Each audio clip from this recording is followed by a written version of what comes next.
Alors, ce que je retiens du panel d'aujourd'hui, c'est que l'Est de Montréal est face à l'opportunité d'une vie, l'opportunité d'une génération, de pouvoir créer un pôle d'innovation ici en économie circulaire. Tout est en place, l'énergie accessible, les terrains sont disponibles, les entrepreneurs sont prêts, les acteurs financiers sont également prêts. Donc, plein de belles choses qui s'en viennent pour l'Est de Montréal dans les prochaines années.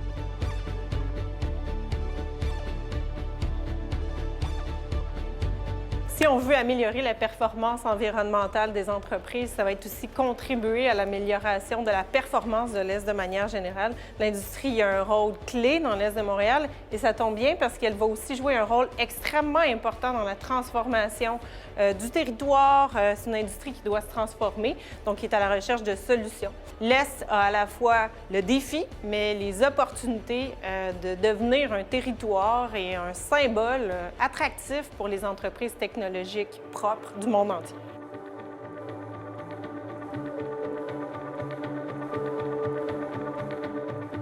Alors, je pense que ce qui est ressorti de notre panel qu'on vient de terminer, c'est essentiellement qu'il y a eu une volonté de faire arrimer des projets dans l'Est de Montréal. Ce qui est important pour moi, c'est de mettre de l'avant le fait que l'Est de Montréal, il y a trois éléments qu'il faut peaufiner. Le premier, bien évidemment, d'améliorer le système de transport collectif.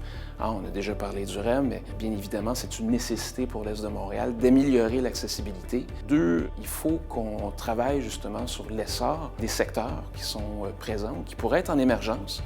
On parle par exemple des différentes zones d'innovation qui ont été proposées au gouvernement dans le secteur de la santé, dans le secteur des technologies propres. Donc, ces zones-là, si elles se concrétisent, vont être des vecteurs d'attractivité pour d'autres entreprises dans l'Est de Montréal.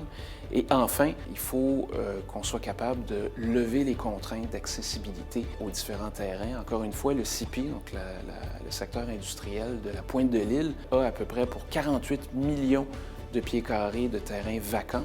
Donc, ça représente une valeur inestimable dans un contexte où il y a une pénurie de terrain pour des projets d'investissement dans la région de Montréal, sur le territoire de la CMM. Donc, je pense que c'est très important qu'on puisse être capable de les développer. Donc, moi, je suis rempli pas mal d'optimisme par rapport à ce mandat-là.